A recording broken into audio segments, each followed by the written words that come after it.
Bienvenue sur la chaîne YouTube La Parole Vivante. Aujourd'hui, notre dernière étude sur la série, c'est Sois fidèle jusqu'à la fin. Imagine un coureur de marathon. Il ne gagne pas parce qu'il a pris un bon départ, il ne gagne pas parce qu'il était enthousiaste au début, il gagne parce qu'il va jusqu'au bout. La vie chrétienne fonctionne sur le même principe. Ce n'est pas le départ qui compte, c'est la fidélité dans la durée. Et c'est exactement de cela que parle la parole de Dieu aujourd'hui.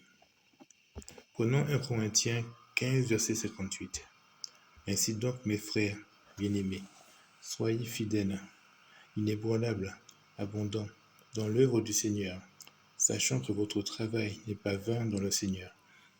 Paul pose ici le cadre. La fidélité n'est pas un sentiment, c'est une position, une stabilité, un engagement qui dure. Mais cette fidélité commence après le salut, pas seulement au moment du salut, c'est ce que nous allons voir maintenant. Être sauvé au départ ne suffit pas. La Bible ne parle jamais d'une foi figée dans le passé, mais d'une foi qui continue, qui avance, qui tient. Hébreux 3, verset 14 nous dit « Nous sommes devenus participants de Christ. Si toutefois nous conservons fermement jusqu'à la fin la confiance que nous avions au commencement. » La participation à Christ ne se vérifie dans la durée. La foi du premier jour doit devenir la foi de toute une vie. Apocalypse chapitre 2, verset 10 nous dit « Sois fidèle jusqu'à la mort et je te donnerai la couronne de vie. » Jésus fixe la ligne d'arrivée. Ce n'est pas jusqu'à la lassitude, ce n'est pas jusqu'à l'épreuve, c'est jusqu'à la mort. Mais ma question se pose. Qu'est-ce que produit concrètement une vie qui persévère? La Bible ne laisse pas la réponse dans le flou. On parle de la fidélité ne reste jamais invisible. Par exemple, en Galates chapitre 6, verset 9, nous ne lassons point de faire le bien, car nous moissonnerons au temps convenable, si nous ne le relâchons pas. La persévérance produit une moisson, pas immédiate mais certaine. Dieu travaille avec le temps, pas avec la précipitation. La fidélité se vit aussi dans les relations. Dans 1 Corinthiens 5, Paul parle de correction pour préserver la sainteté. Dans Galates 6, verset 1, il parle de restauration avec douceur. La fidélité ne détruit pas, elle protège et elle révèle, elle relève. Mais alors, comment reconnaître une fidélité authentique au quotidien? Paul répond très clairement à cette question. En Galates 5, versets 22 et 23, nous dit « Les fruits de l'esprit est l'amour, la joie, la paix, la patience, la bonté, la bienveillance, la fidélité, la douceur, la maîtrise de soi. » La fidélité fait partie du fruit de l'esprit. Ce n'est pas un effort isolé, c'est le résultat d'une vie connectée à Christ. Le fruit prend du temps, il pousse lentement, mais il est réel. Maintenant, la vraie question devient personnelle. Comment vivre cette fidélité concrètement chaque jour? La fidélité biblique se traduit par des choix simples, mais constants. Persévérer dans la parole, même sans émotion. Persévérer dans la prière, même dans le silence. Persévérer dans le culte, même quand c'est sobre.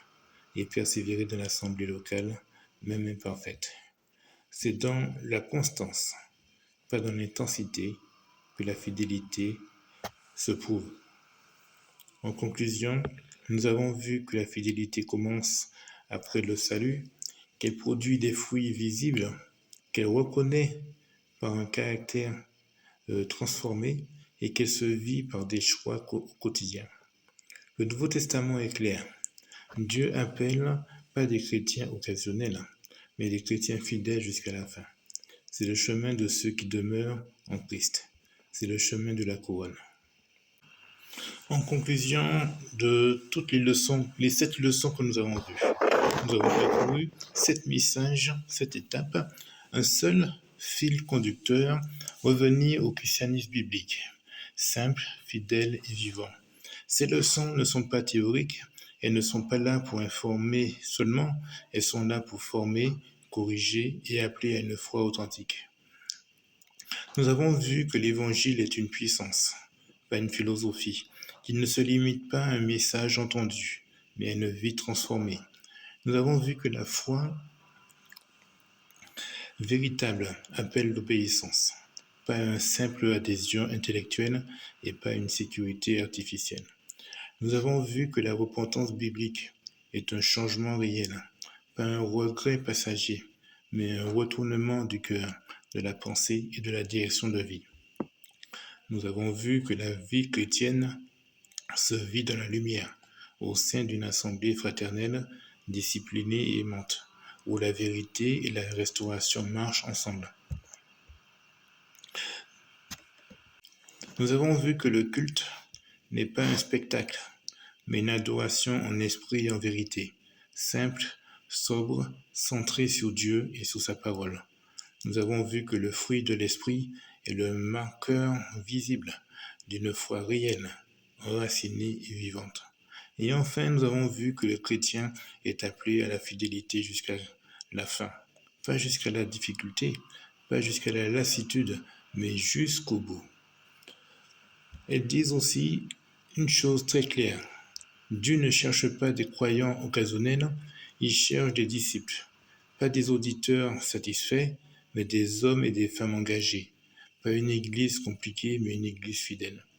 Ces messages ne pointent pas vers une institution, elles pointent vers Christ et vers une foi vécue selon le modèle du Nouveau Testament. La question n'est pas « as-tu entendu ces enseignements ?» La vraie question est « que vas-tu en faire ?» Car la vérité biblique appelle toujours une réponse. Et cette réponse se vit jour après jour, dans la simplicité, l'obéissance et la fidélité.